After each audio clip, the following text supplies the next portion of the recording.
The Projection Booth podcast is sponsored by Scarecrow Video. Try out Scarecrow's rent-by-mail service. Choose from over 150,000 films and get Blu-rays, 4Ks, and DVDs delivered directly to your door.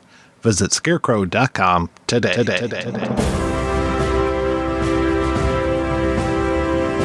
Hold your ears, folks. It's showtime. People pay good money to see this movie. When they go out to a theater, they want cold sodas, hot popcorn, and no monsters in the projection booth. Everyone pretend podcasting isn't boring. Turn it off. Turn it off.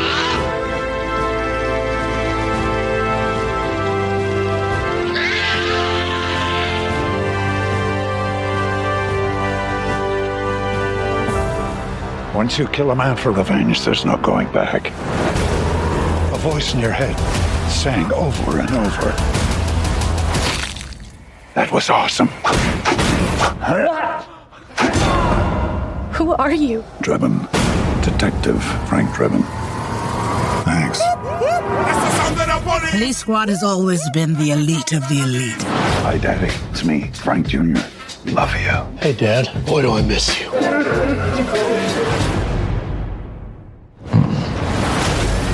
And you, Frank, are the best of the best. I need a bathroom. I need this room immediately. There's a line, man. Police business.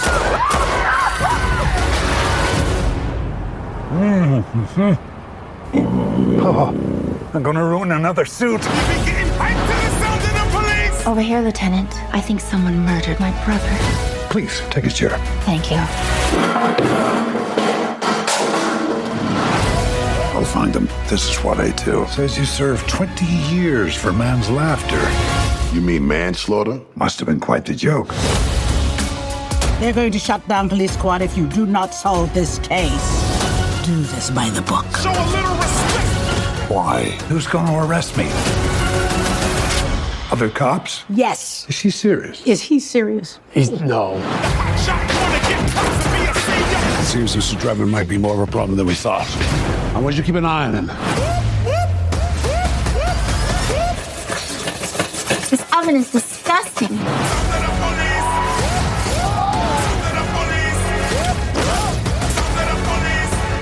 Rest assured, I won't stop until I've found justice. What do you want, little one? Your ass.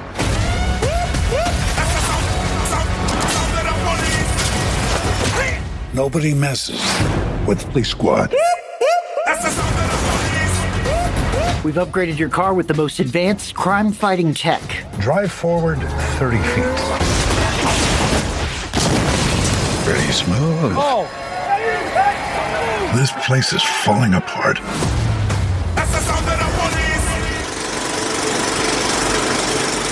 Comrades of comedy, citizens of cinema, today we march not upon Rome, but upon the silver screen to bear witness to the glorious rebirth of an empire of absurdity. For years, the sacred legacy of Frank Drebin lay in the archives, a relic of slapstick past. But now, under the bold banner of Naked Gun 2025, it returns faster, sharper, and more delirious than ever. We reject the tyranny of seriousness. We crush the dictatorship of dullness. In its place, we raise the banner of pratfalls, wordplay, and sight gags so powerful they shall echo across the ages. Let the weak-hearted critics tremble. Let the humorless flee. The people demand chaos, banana peels, and exploding cufflinks, and we shall deliver them with the relentless force of 1,000 punchlines. Comedy forever. Drebin forever. Viva il Naked Gun. Yeah, I'm Mike White, and welcome to From the Files Police Squad in color. And I am joined, of course, by Mr. Chris Stachiw. Wow, Mike, that was horrifying and informative at the same time. That was amazing, actually. Pretty proud of myself. Just coming up with that off the exploding cufflink, as it were. Yeah. No notes, no nothing. Nothing. Also with us is Mr. Mark Begley. UCLA? I see it every day. You can't fight City Hall, Mark. I know it's a big building. Yes, we're back rejoining the discussion of Zucker Abrams Zucker films, specifically those around the Police Squad series, and coming back with Naked Gun 2025, aka Naked Gun 4. I think I'm the only person that calls it Naked Gun 4. Otherwise, it gets very confusing. Or you could call it The Naked Gun, which I think it is actually The Naked Gun. It is titled like The Suicide Squad. Yes, like The Suicide. Were the other ones The Naked Guns as well? Oh, okay. Yeah, so, I thought that was the distinction, and then I looked, and I'm like, oh no, it was they're all that. It was The Naked Gun from the Files of Police Squad, The Naked Gun 2.5, and then Naked Gun 33 1/3. And there was no joke name that they're going for, even though apparently in the past there were joke names for this, including Naked Gun 4 Nordberg Did It. One little joke, just one little nod there to O.J. Simpson. That was pretty good. I'm glad they stuck with just the one joke. They had been talking about doing this film for a while, apparently, even having a made-for-TV version of it, which would have been interesting, where it was Leslie Nielsen kind of passing the torch over to somebody else. I don't think it would have been Liam Neeson at the time. There were talks about also in the past having Ed Helms, who we were just talking about recently, right? That would not have worked. No, you need somebody very serious in a role like this. I think that this one of the smartest things about this movie is the casting of Liam Neeson, because he's and Pamela Anderson are really good together, and they might be fucking in real life. I actually think they are. They very well might. Something definitely happened on set. Natasha Richardson's sister has something to say about that, screams the headlines. Who gives a shit? Hey, they're happy. That's all that matters. Natasha Richardson ate it like 20 years ago. I thought he had their blessing. That's what I've been reading. What, does he need Tommy Lee's blessing too? Yeah, he's going to get donked with his... All right, this big ween. Bonk, you're okay. By the way, we will be spoiling things as if you can spoil a movie like this, but that also means talking about a lot of the punchlines and some of the things that you are actually paying money to go to a theater to see. Though I will admit, when I saw this at the theater yesterday, it was one of those like 25 seaters, and there were maybe like 6 people in there. So I don't think this is going to be at the theater too much longer. I imagine this will be probably streaming by the time this episode comes out. My little insular world of Twitter, everybody was going crazy about it. So I thought it was doing gangbusters and dumb comedies back and all that crap. I don't know. Maybe it isn't. I don't know. I actually had a fair amount of people that told me that they went and saw this movie in theaters. I don't know. The movie seemed to do rather well. It seemed to have made its money back already. So I think we're like 2 weeks removed from the movie coming out. There's that massive drop off even just on the second week. It's almost rare for a movie to make as much, if not more, the second week. It just right down the cliff. And it's not a Marvel movie. I think the only way additional people are going to go see a movie like this is word of mouth, not like curb appeals. Not a Marvel movie, though. Wolverine reunion here with Danny Houston and Kevin Durant, the Blob, and who was playing like William Stryker. Stryker, yes, yeah, Stryker, aka Sally Decker. I have a few complaints about this movie. One of those complaints is Danny Houston and Liam Neeson speaking to each other. It sounds like it's the same person talking to themselves. Okay, I wasn't the only one.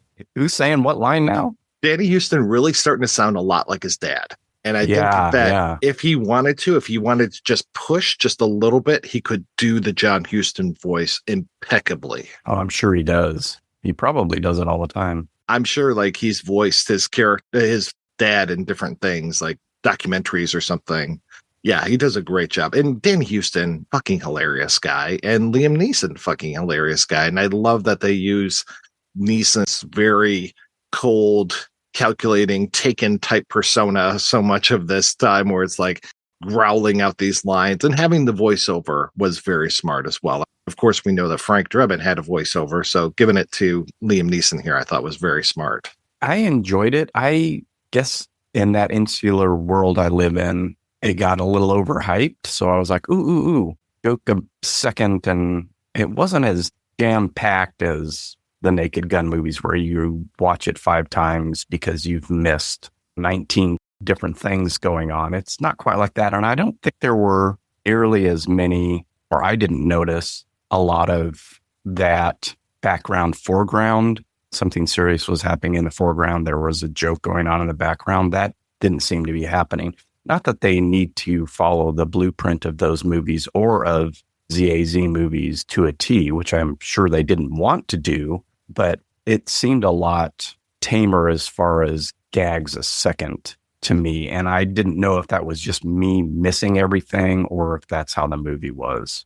You didn't miss anything. It is very much one layer of jokes. The closest they get to the multiple layers, they really hand you what's happening on that second layer. Like, I think of when they're walking through Police Squad after CCH Pounder yells, "It's a new day at Police Squad." And then they cut to a guy getting his mugshot taken, and there's like a wind machine, and the photographer's very much a fashion photographer. And then we have Frank and Ed, Paul Walker Hauser. I guess it's the summer of Paul Walker Hauser between this and Fantastic Four coming out within a few weeks. And them walking and talking. And I'm like, okay, yeah, that was very obvious what that joke was. There's not a lot of stuff going on in the background. I was definitely paying attention to that, trying to be like, okay, is there something funny else other than what's happening here?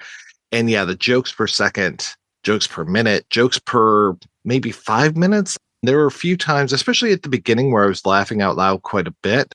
I loved little things like him putting on the rubber glove and then reaching in with the hand without the glove into the crashed car, some of the sight gags and everything. But yeah, it felt like it was one layer of jokes happening at all times. Which is maybe better for a modern audience, I hate to say. You have to direct everything to modern audience that can't keep up with stuff. But I felt like, okay, I don't want to have to pay attention to every little corner of the screen and feel dumb for missing something, because knowing we're going to talk about it is a little bit different than just watching it for enjoyments. I did notice the beaver, though, because that was very subtle to put a pin on it. I felt that there was a lot more absurdist stuff, like when Frank goes to the club that Danny Houston owns, or sorry, it's more the event that he's doing.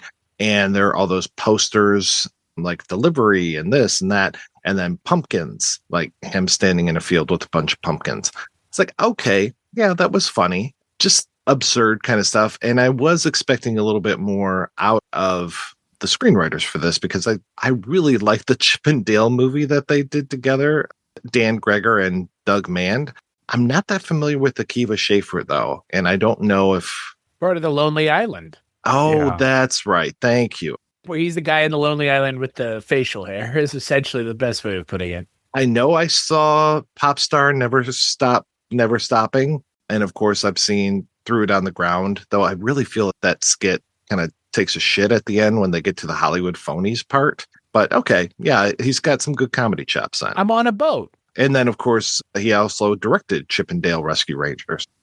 Got the whole gang back here again. No Andy Samberg, though. No, but I meant as far as that Rescue Rangers thing.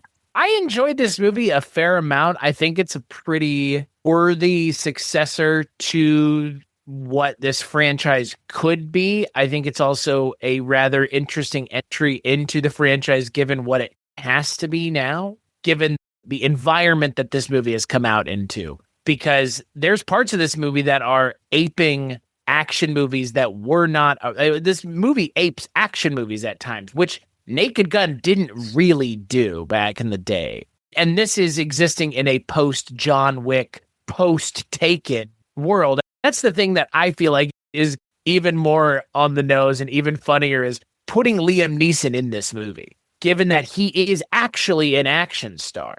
Leslie Nielsen was just an actor, but he was not an action star, and he wasn't an action actor. And they didn't expect that of him in the Naked Gun movies, but in this, it's almost like you expected part and parcel with Liam Neeson being cast in the movie. And that, for me, is, I think, one of the smartest things about this movie is it does understand the world that it exists within now, and it's not fighting it. It's not trying to exist in another time and place. This is a Naked Gun movie made in 2025, for good and for bad in a lot of ways. Like, the main villain being essentially an Elon Musk type, like a little bit on the nose, but not in a bad way. Like, I almost think like there's no other way to make this movie other than to address it head on. That was my one complaint. I assumed, since one of his big things is electric cars, that this is an Elon Musk rip, but he's not weird enough. I wanted him to be weird. Once I sussed that out, I'm like, oh, electric car guy. Okay, Elon Musk. He should have been an absolute weirdo. I mean, he does like the Black Eyed Peas. His plot, his world domination plot should have been more bizarre, not just plot device. It's making people regress to a prehistoric rage or whatever. It should have been really fucking weird. Let's make this guy weird. Not just that he's panning his balls or whatever he's doing with that machine. Like, make him really fucking weird. That's based off of some of that weirdo bro shit, isn't it? Like, that men are becoming too feminized, and the way to not do that is to put like a red light on your ball sack or some shit. Like, I've heard that in those like fucking Alex Jones, Joe Manosphere, Rogan. baby. Yeah, the manosphere. Jesus fucking Christ. So can you use red light therapy on your testes? You may have seen a very popular article from Ben Greenfield. It was in Men's Health, where he spoke about tripling his testosterone levels by shining a red light on his testes. Now, in this video, we want to discuss whether or not that is a good idea and whether it's safe to aim a red light therapy device in that area. It just made me think of that guy that keeps replenishing his blood or whatever to stay, or he's like, I think he has transfusions with his young son, and he's supposed to, I don't know what his name is or anything, but they always show pictures of him. Can you believe this man is 47? And I'm like, he looks worse than I do, and I'm 56. What are you talking about? It's like a fucking corpse. I have to admit that I was very confused during the scene where they're showing Frank his electric car. They gift, I guess you can just get gifts from billionaires gifting to the police department, which is absolutely fine, especially in 2025. The guy who shows him what his car looks like, who's basically I can't remember. I want to say Ted, but that's not right. But anyway, honestly, when I saw him in the trailers, I thought he was Corey Feldman. Chase Steven Anderson, you, sir, can be in the Corey Feldman story because you can pull that look off. So maybe think about doing that, because even as I'm watching it in the theater, I'm like, holy fuck, does he look like Corey Feldman? It is Ted, by the way. Oh, okay, good. In the first movie, yeah. He does look Feldman-esque. The lab tech guy, is that who we're talking about here? Yeah. I wanted a little more from him. A little more weirdness, too, because that guy was always weird. Oh, yeah, especially when they would come in and he'd be talking with children and stuff. Like, why don't you run along now, Katie? And next week I'll show you why women can't play professional football. Yeah, the jokes felt kind of tame. They didn't feel really like, ooh, wow, you just went there. Wow. It goes there a couple times, but it doesn't go there enough. There are gags that go on for way too long, and there are gags that I wish they would mine a little bit more. And I'm sure that there is a version of this movie where there's alternate takes of scenes. There may not be a whole plethora of deleted scenes, but there definitely are alternate takes of scenes. There have to be. Yeah, the really only part that was gag a second was that opening in the bank where you have multiple gun gags. And I loved the part when he picked up the guy to use as a shield and it was an obvious dummy. That was actually probably my biggest laugh of the whole movie, honestly. It was more chuckles and ahahas throughout. It wasn't laugh a second for me, I guess, is my overall feeling on it. And not that all of the Naked Gun movies are, but it feels like there's a little bit more to go back to. And for this one, I don't know how much I'm going to be going back to it. It's that thing that we were talking about where who's in on the joke, right? It's that whole Frank Drebin is a complete moron and walks through the world with no one really questioning it. And every once in a while, you'll get somebody who questions it. Even like Nancy Marchand was just like, would roll her eyes at times. But here, there are times where he gets away with that, where he just says stupid stuff and nobody calls him on it. But then there are other times where they do call him on it. Like when he comes in and he says to Busta Rhymes, 20 years for a man's laughter. That must have been one hell of a joke. And then he's like, you mean manslaughter? And he's like, oh, yeah. And then puts the file down. I'm like, no, don't call him on it. Just let it go. Like, and then take that and make it worse. Do one more on top of that. Yeah. I like the whole bit of the montage of the body cam stuff or the police cam, though they had way too many angles for that footage, I felt. Let's not cinema sins this movie. I think that every time that there's footage, oh man, who was directing this thing? Who was directing all that footage? Okay, camera 2, camera 3. I guess when it comes to the, they went there thing, the first joke that comes to my mind is when he goes into the bar, the Silver Tiger or the Bengal Club or whatever that is, and there's that bartender that he talks to. Played by Cody Rhodes, the wrestler of all people. Does a great job, I felt. He's talented. It's just random. You don't remember me, do you? Should I? My brother. You shot him in the name of justice. That could literally be thousands of people. Shot him in the back as he ran away. Hundreds. Unarmed. At least 50. He was white. So you're Tony Royland's brother. That was pretty good. Could have used a little bit more of that commentary throughout. The surprise they don't, but at the same time, I'm glad they didn't because I don't know. I don't know if I needed it in my Naked Gun movie. They are playing cops. The propaganda in 2025 doesn't really fly. So they did it in, I can't remember. I think it was one of the movies, beating the people and like just randomly beating people of color in one of the films, just because that's what the cops do. And they did it back in the late 80s, early 90s because of the Rodney King stuff. So they could have done it here. One joke I felt went way too long was the crab people joke. When the founding fathers created this country, they sat in a room like this, filled with men like us, and birthed an empire. The USA. Yes, that's right. But as years went by, other people wanted to get into that room. Fish people. What? Fish people. Gills on their necks. I don't. Like mermen and merwomen. Mermaids. Right. No, stop. Not fish people. Ungrateful people. People that did not earn their seat at the table. People not built like the men in this room. Crab hands. They had crab hands instead of fingers. Stop! I know what I mean. So just let me do the talking. This is a crab hand person. I've met him. Put the phone away.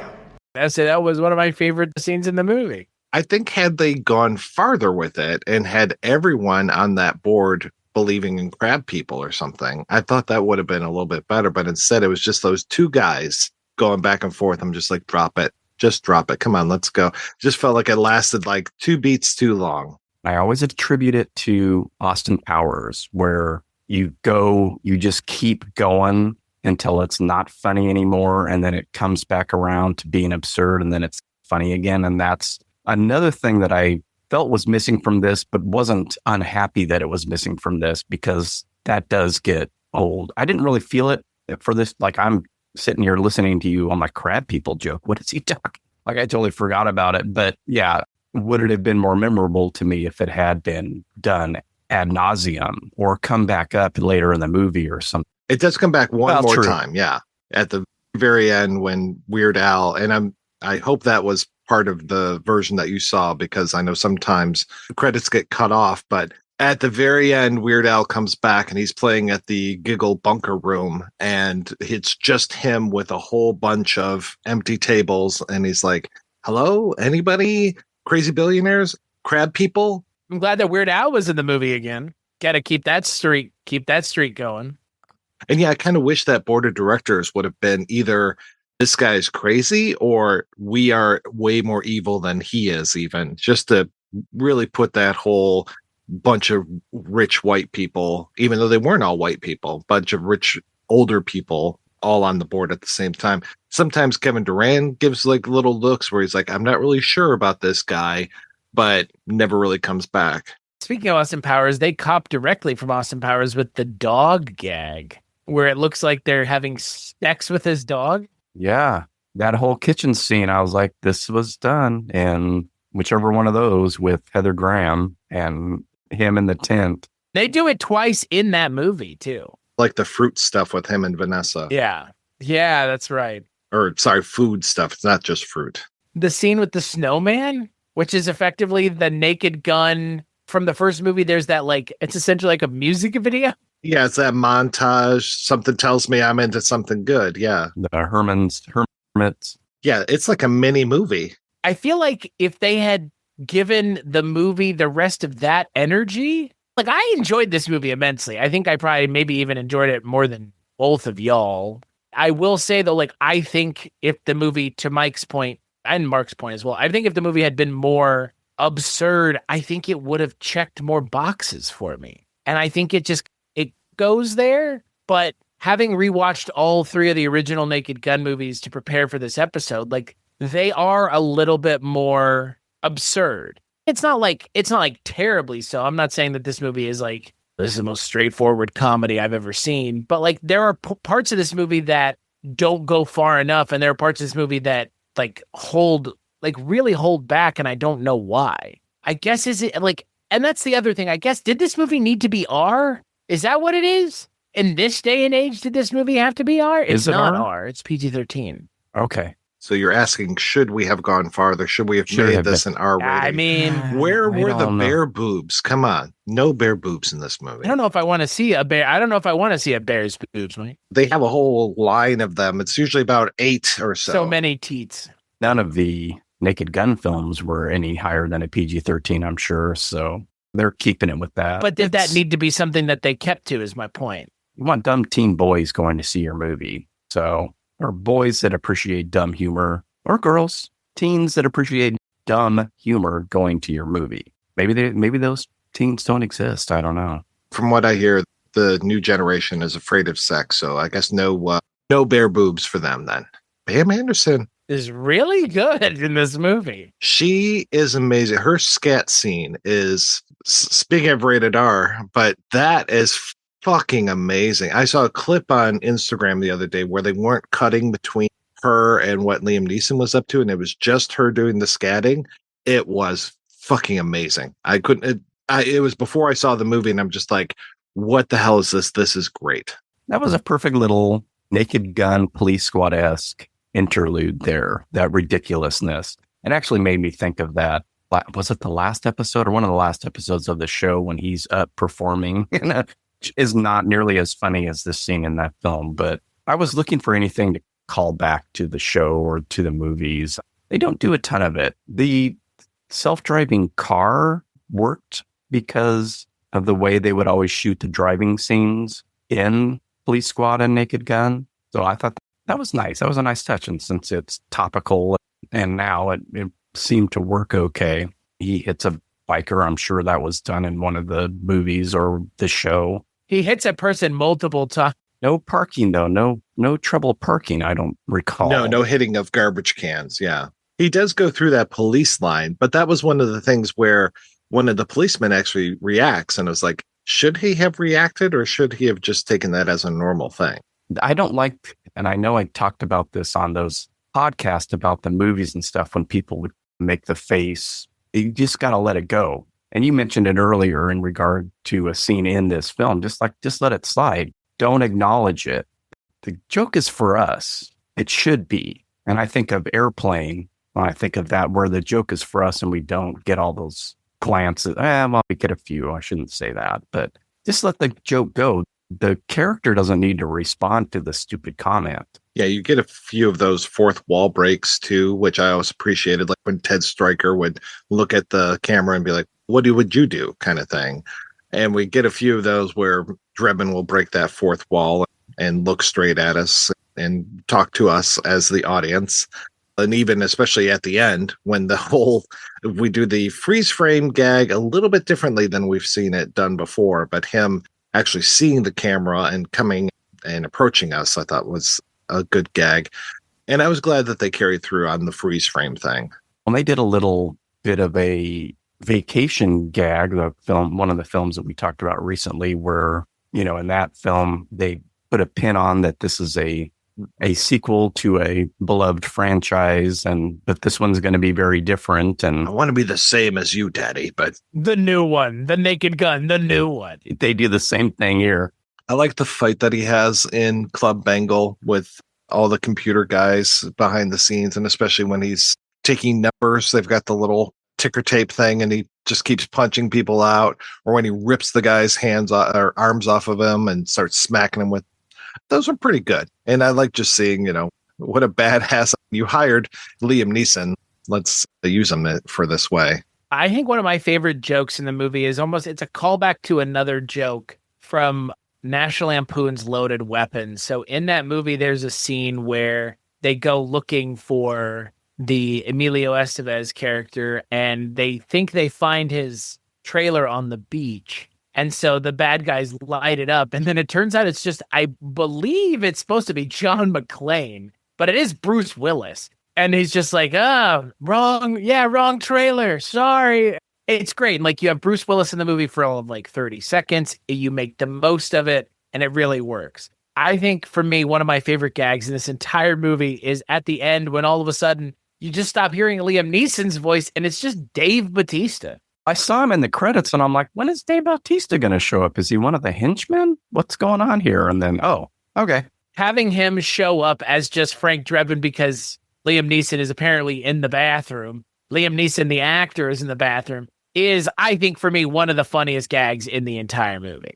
I like that a lot. I also like CCH Pounder with her sleeping husband. Yes. Like where she's like, get me Drebin. And then like he's in the bedroom. And just like, he has this very important presentation tomorrow, and he's going to get passed over by this person again, even though he trained him. And I'm like, that's really good. I like this whole thing. And then that they show up later on with the sleep mask on still. And then the great news at the very end, like it's one of those, oh, we found gold and oil and your stocks went up kind of thing. It's, oh, and you got the promotion. Yay. Those are the things I like the most, are like the continuous jokes where we just go back to that well time and again. It's just like, give us a whole bunch of those types of things, like the whole thing with the coffee. I love the coffee bit. Though with that, I kept thinking of fucking Beetlejuice and the Willem Dafoe character. That whole thing of that weird subplot in Beetlejuice of like the cop movie inside of there. Oh, yeah. I'm like, oh yeah, I just saw that recently. Wolf Jackson, Afterlife, Crime Units. Let me take a wild stab. Actor. Not just any actor.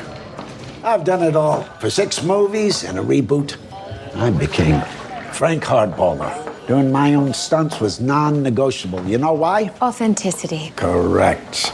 A vice cop doesn't get to a perp store and then call for some ham-bone stuntman to break it down. Neither did I. You gotta keep it real. I completely forgot about that movie. Speaking of legacy sequels, I think this was much more successful than Beetlejuice. And this is probably up there with like an Axel F for me. I would agree. Yeah, it didn't have 20 plot threads to get to weave through. Yeah, if anything, they kept it pretty straightforward with this whole mystery of the dead brother and the sister trying to help, and even throwing in the things like her true crime novels based on stories that she makes up. Yeah, that was good. Guess that was just fiction. What about Liam Neeson and his TiVo? That's my TiVo that I lent you yesterday so that you could watch season 1 of Buffy, so that you could start getting my references. I know that, Frank. And I specifically told you not to plug it into the internet. Oh, that's an Ethernet cord going from my TiVo directly into your router, where the internet comes from. I was just trying to plug it into the electricity. And now they might be expired. That means gone. No musical special. No Xander. No Spike. No Cordelia Chase. No Daniel Osborne. No Willow meets her doppelganger episode. Nothing. Sorry, I didn't know they were so... What was the other thing that he... Yeah, the Miranda rights. Oh, yes. Sex in the City, yeah. I love that.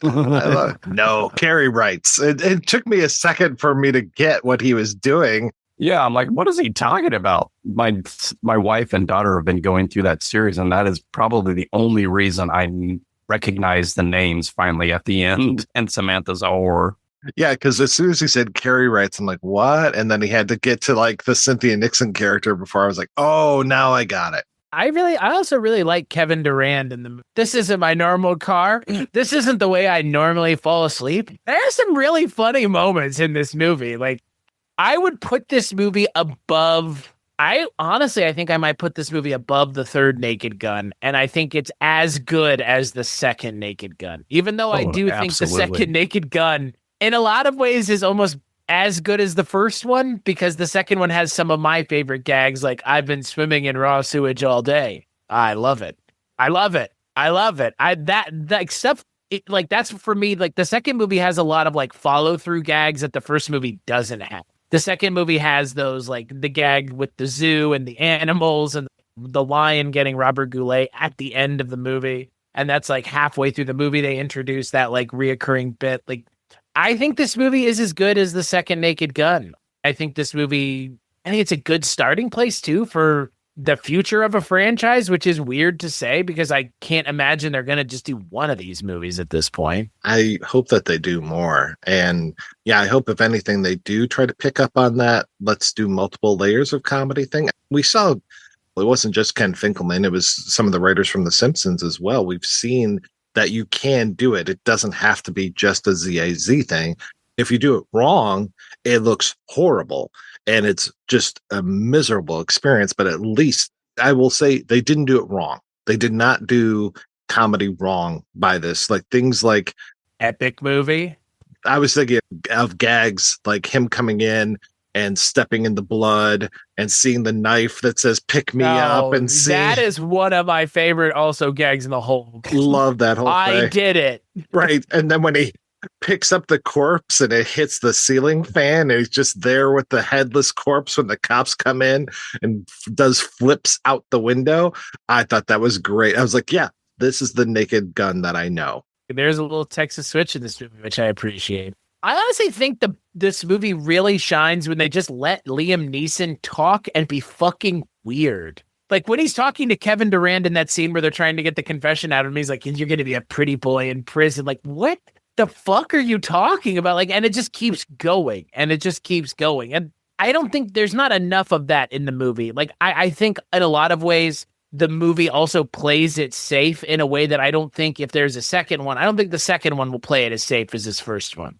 But I think this first one had to play it safe because again, like I think we already alluded to it. They are trying to get as many people in the door as possible. Like normal people that wouldn't be going out of their way to watch movies or going to see this kind of movie in theaters. And like, I do miss going to see this kind of movie in theaters because there's something to be said for like this movie in a theater, shared experience, everybody laughing and having a good time. Like this is a lost experience in this day and age.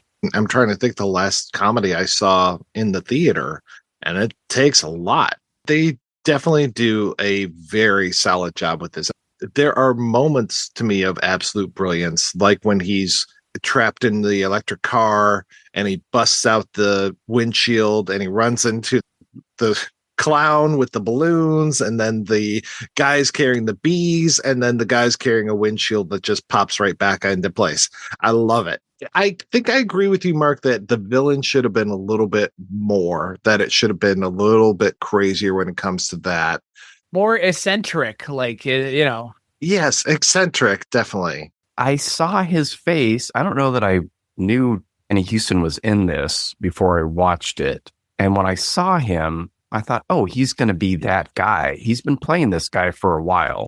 I mean, he basically plays this in a much smaller role in Game Night and big, wealthy. And he's probably weirder in that, actually, having Fight Club in his mansion, but it's almost typecasting. And then the reference to Musk, I thought, oh, he's going to be weird. And they never got super weird with him. And I, for me personally, would have appreciated his ideas just being absolutely wacko or show him stealing everybody's ideas. There you go. Yeah. Yeah. Here's a brand new thing that I came up with and just have it be something that everyone already has. Here's a pet rock. Or here's a Rubik's Cube or something like that. Maybe just an inventor of really stupid gadget type of things. Yeah. Or all the bored people going, that was Bob's idea. The plot device was Billy's idea. What are you talking about? I love some of those stupid things too. Like when he's got the injury, which I don't really recall him getting an injury, but when he gets an injury and goes over to Pam Anderson's house and she pours the vodka on it. And then she proceeds to make an entire Bloody Mary On his arm, yeah. And then like has the piece of celery, and I'm just like, I want to see her wrap the celery in the ace bandage kind of thing and have him carrying that for the rest of the movie. Yeah, there are some very funny bits in here. And yeah, I feel that it is good first entry and hopefully a new franchise, though Liam Neeson is 10 years older than he ain't getting any younger. Leslie Nielsen was. Yeah. He doesn't look it, though. He doesn't look it. No, he looks great. Yeah, I said don't pull cinema sins out earlier, but I am going to do one because wouldn't Frank Drebin Jr. be like in his 30s? If we're going canonically with the last film when they have him years old in that movie. Mark, if you looked at the IMDb trivia, the source of all knowledge, it says that it must have been in the known another universe. Yes, another Frank Drebin Jr. Of course. Yes, from a previous fling. Did he have to be Frank Drebin Jr.? That's a question. I'm curious. I'm asking y'all because I think he had to be Frank Drebin in some capacity, either rebooted or his son. But do you guys agree? Like, did he have to be for this to work, or could this have been a reboot? I think it could have been a reboot just as easily. I think the whole thing of him being Frank Drebin's son and Paul Walker Hauser being Ed's son, I think that makes sense. Yeah, it doesn't come into play, though, except for a couple of jokes for the obvious one of them all kneeling in front of their dad's or mother's pictures in that one scene where the only one O.J. Simpson gag is. But I was thinking the same thing when I was watching it because I had that stuck in my head that the kid would actually only be 30 or 40 years old. He could be a different kind of relative, a nephew or a long lost son or something, but they don't put too big a point on him being, they don't get into the exploits of Frank Drebin in the movie. You're doing what your dad did and blah, blah. Your dad was a fucking idiot. I think there might be too much outrage if he wasn't Frank Drebin Jr. I don't know, Chris. That's a good question. I'm glad he didn't dye his hair. I'm glad he didn't have the silver thing because that would have been way too distracting and just not look good on Liam Neeson, I don't think. He's already a silver fox without it. He doesn't. I do love that the movie traffics in a little bit of meta real world with Liam Neeson's fat wiener, which is a real thing in real life. Liam Neeson is well known for being well hung. And I love that the movie traffics in that for no reason other than because there are a group of people that know that Liam Neeson has a big wiener. That's literally it. I don't know why else they'd be making that joke for like what seems like quite an extended period of time. They have that guy describing his penis as a loaf of bread with a toupee on, I think, or with an afro is what he says. With an afro wig. I'm one of the people that was not aware of this rumor, so I had no idea. Had a big schlong. No idea. Can I say another one of my favorite gags in the movie is playing on, it's Mission Impossible 2, I think, right? Where they've got Dimitri or whatever his name is in the hospital bed and they're showing him like, here's what happened while you were out. And then they do the same thing with Kevin Durant where it's we set this fake news report up and this is a few days afterwards. And then, yeah, I completely agree with that whole speech that he gives about how Duran gets out and becomes this Instagram person. And he's the guy who does this, but then there's another guy and he ends up being so depressed. Like, I love that whole rant that he goes on, but then the multiple, did you get that, boys? Kind of thing over and over again with all the walls falling down. I thought that was really good. Priscilla Presley shows up in the UFC scene. Oh. She's a cutaway when they're showing Liam Neeson's blurred penis. Oh, wow. Okay. She's the cutaway that they show of her watching the television and watching. That's what it okay. Is. Yeah. I noticed that they did the cutaway. I didn't recognize her. I didn't get like the whole UFC thing very well. Like if there are things in there that I'm supposed to know about these fighters or whatever. There's some UFC like personalities are in the are on commentary. Like Michael Bisping is one of the people that's doing commentary and he's a real fighter. I'm actually, you know what? Because I don't think either one of y'all have watched it, but I have, so I can mention it. I'm glad that this wasn't a cameo fest because Happy Gilmore 2 was like a massive cameo fest to the point where it's like distracting. And I didn't dislike that movie. I actually enjoyed it more than I thought I was going to. But the thing I disliked about it was how much of it was just like cameo after cameo. to the point where it's like, it almost feels like the movie has nothing else going for it at times other than just like, look at all these people that Adam Sandler is friends with. And I'm glad that this movie doesn't traffic in like cameo after cameo, because that's not what this franchise was about. We got the Weird Al cameo in the first movie, and then in the second movie, and then in the third movie. But that was a reoccurring gag because of the first movie. They had Weird Al and they had all these other people. Like, the longer the Naked Gun movies went on, I think by the third one, it feels that way because they're at the Oscars. But it feels like it's a little bit of a narrative cheat because they're at the Oscars. But yeah, I was just glad that there's like only a handful of cameos in this movie, like Cody Rhodes or Priscilla Presley or Dave Bautista. But it's not just like every 2 seconds it's someone famous that just, I really love Naked Gun and I want to be part of it. Like, nobody cares. Like, oh, Cody Rhodes passed me by because I have no idea who that guy is. Which is honestly fine. Like, that's kind of the way a cameo should work. Just the bartender who got his face smashed in.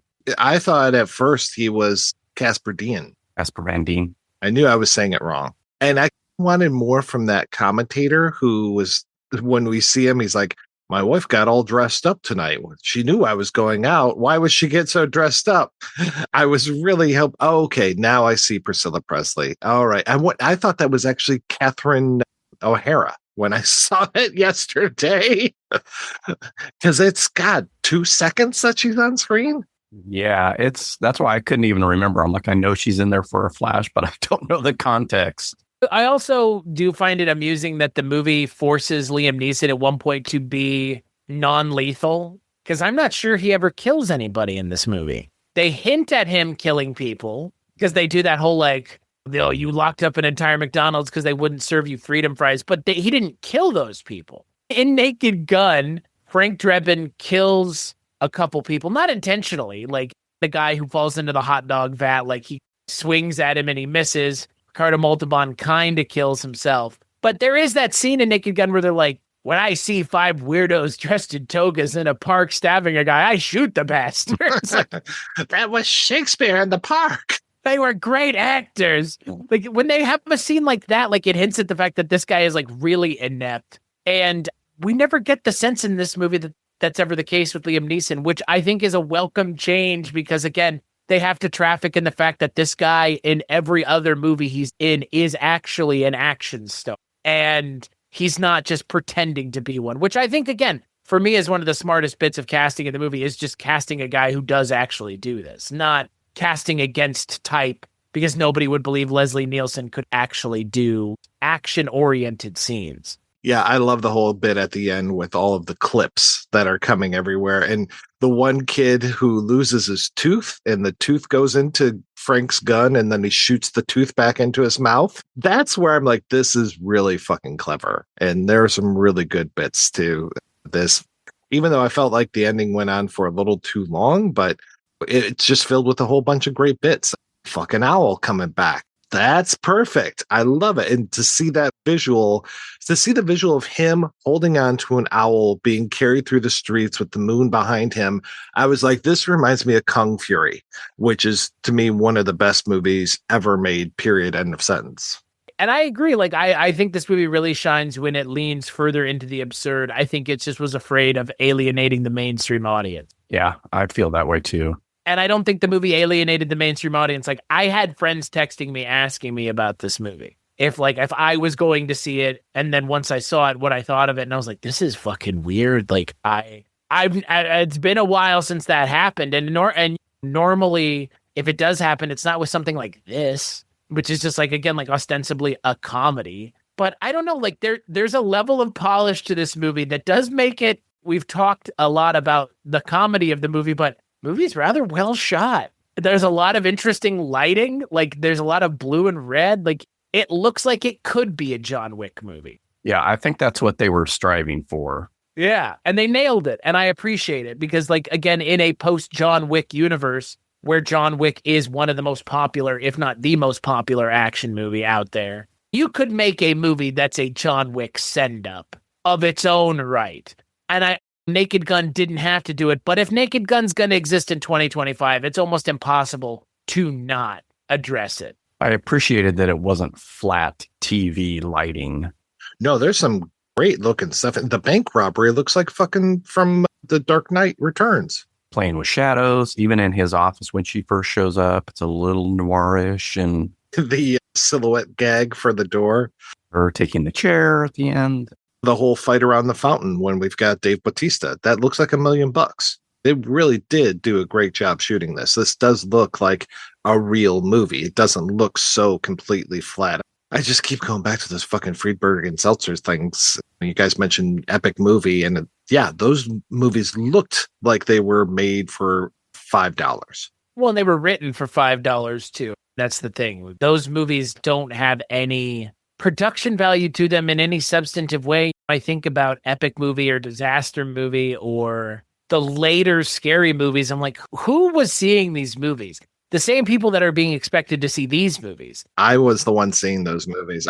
Most of those in the theater, which is, I'm really ashamed. I saw Smoking Aces and Epic Movie in a double feature one evening. Yeah, at the theater. Yeah, boy, talk about a fate worse than death. I think I saw every scary movie except for 2, which I'm so glad because that one was the worst one for me in the theater. Scary Movie 3 is a good one. And I think that this movie, like, it looks more like a Scary Movie 3 than it does a Naked Gun 3. Like, this movie knows what came before it and chooses to embrace it, but also reject it. And that's what's important when you make a movie like this, is you have to be willing to do your own thing, but also people are going to expect certain things from you if you're making a Naked Gun movie. Against my better judgment, we should probably watch Spy Hard sometime and talk about it, just because that's a tie to me between the ZAZ stuff and the Friedberg Seltzer stuff, because that's, I can't remember if it's Friedberg Sr. or Seltzer Sr.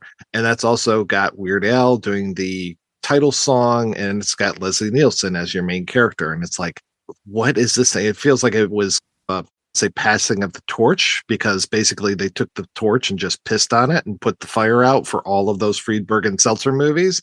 But it felt like, oh yeah, here, I'll set up my son and his asshole friend for success.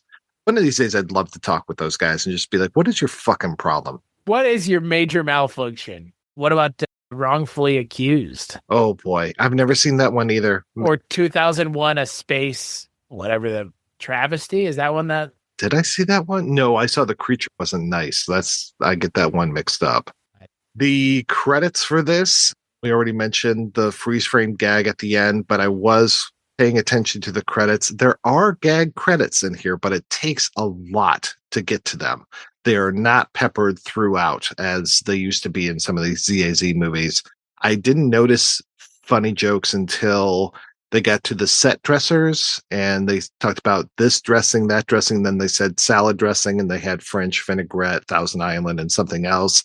And I was like, okay, all right. There are a few things in here. They had at one point Netflix password, and they had a password in there, but it was just very small, very subtle. And if anything, I thought they should have done it a little bit more. And especially because that's, I'm expecting it, but I'm also hoping like that people get to see Weird Al at the end. I had to leave suddenly, so I missed everything after the very first credit. And I was curious if there was an end credit scene. Yeah, there's the gag with the freeze frame. They do something else before the Weird Al other than the credits. I don't remember. Do you remember, Chris? I don't think so. Okay, so it's just occasional funny credits. And then we do the Weird Al bit at the very end. So yeah, it was me and one other dude stuck around in the theater to see that. And you know what's really funny, to speak to the Pam Anderson of it all? Pam Anderson was in Superhero movie, which is insane, because to even speak to a crazier trend here, Naked Gun has not been in our lives since the 90s, since the third one. So many movies, so many comedy trends have come and gone.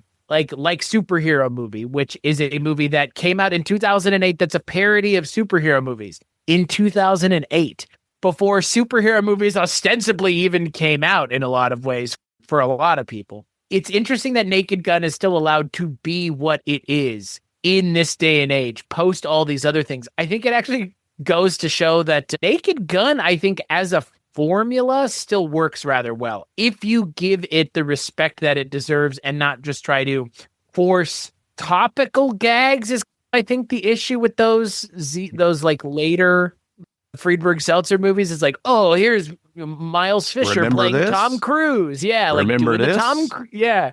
Member Bear from 2 weeks ago. Yeah. Yeah, like Tom Cruise jumping on the couch, like, do we need to see this in a movie? Like, I imagine somebody watching those movies today would be like, what the hell is this referring to? I think we might be that way if we watch them. Like, if we were to sit down and watch those movies in reverse from the most recent one to the original one with something like Scary Movie, like, I guarantee you there will be references to shit we're just like, why?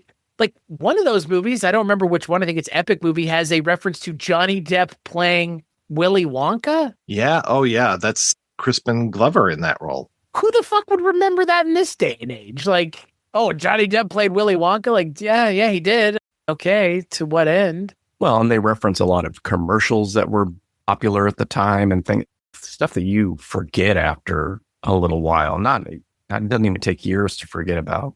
The closest you get with that is like an Airplane when the woman's saying, oh, he never asked for a second cup of my coffee, but that's not bad. That's not a terrible thing that they had that.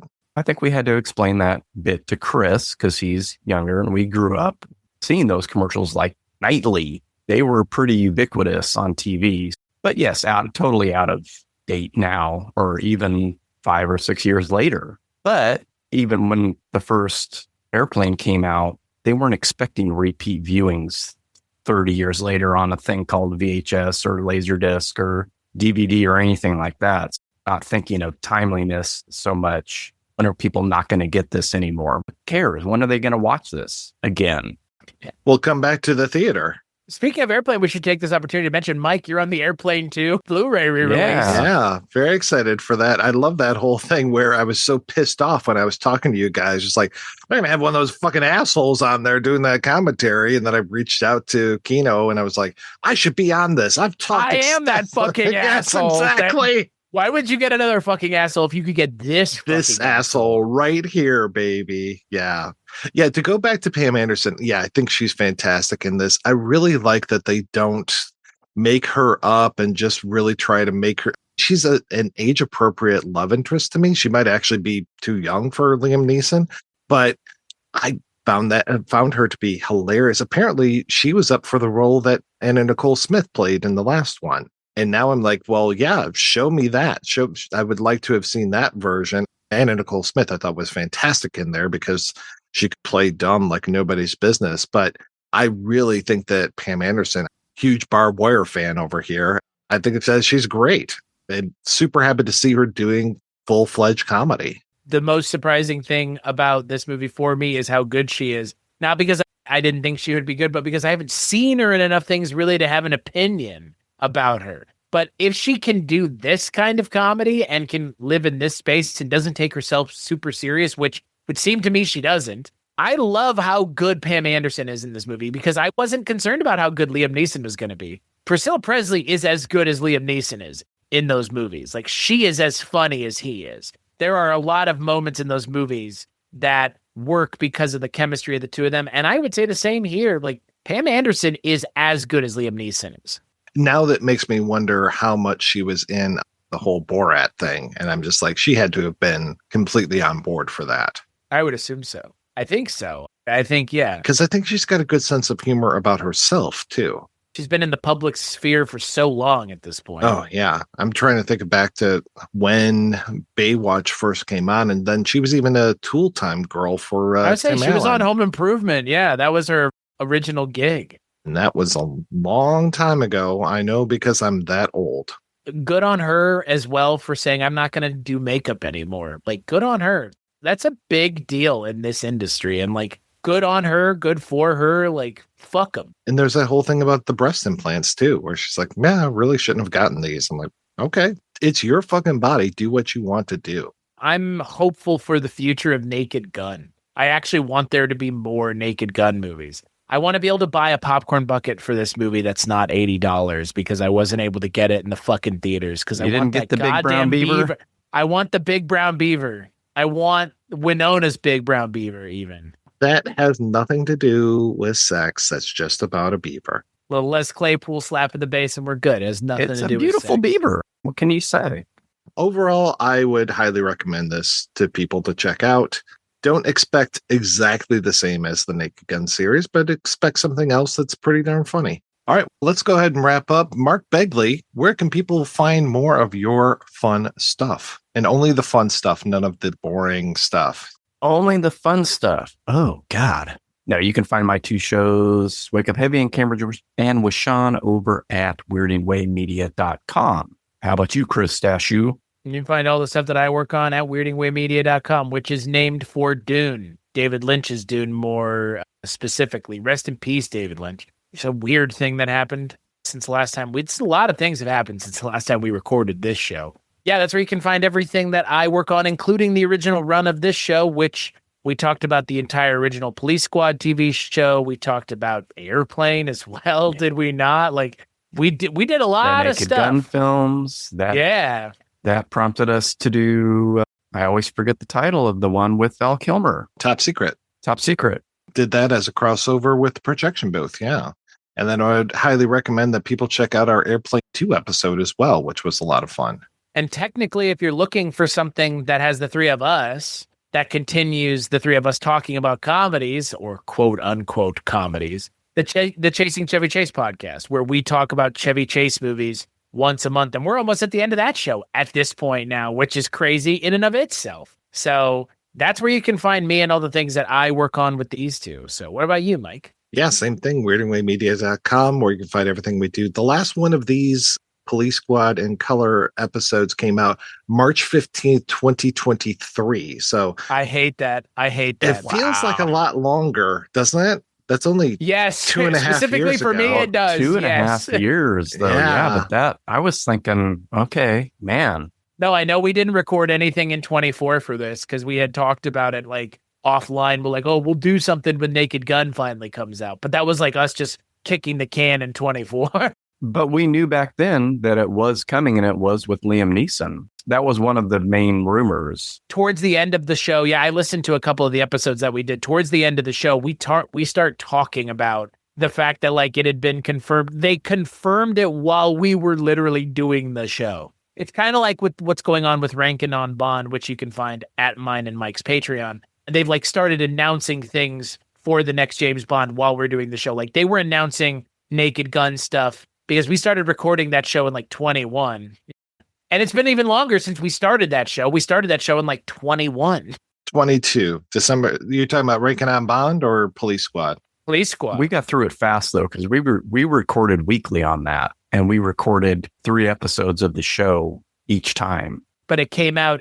Our show ended in 23, is what you said, Mike? Yeah, and it started December 17, 2022. We only did 9 episodes of it. It feels like we did so much for it. I think it was because we were reading the scripts, we were listening to the commentaries, all that stuff. So it was trying to do a lot of research in a short amount of time. So what you're saying is the show needs a reboot? Yeah, sure. Why not? But that was a lot of fun to do. And I'm glad that we're coming back and doing this. I can't say final episode because hopefully we'll come back when the sequel comes out. There might be sequels. Yeah.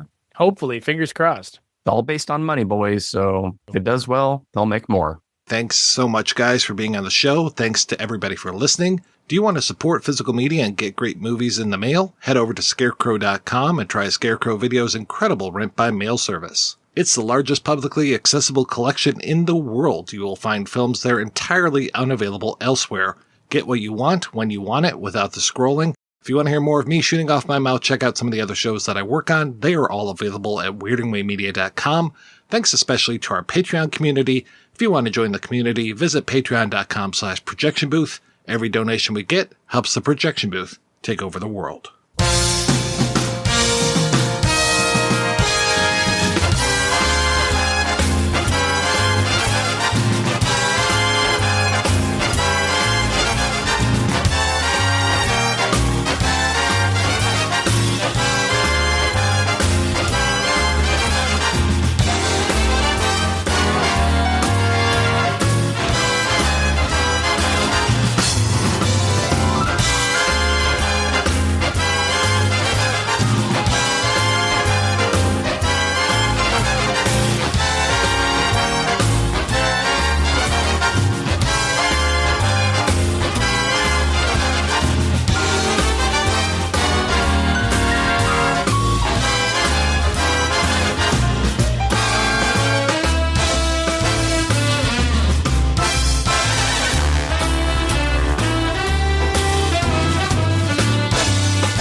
put your hands together for the world's last living entertainer, Weird Al Yankovic!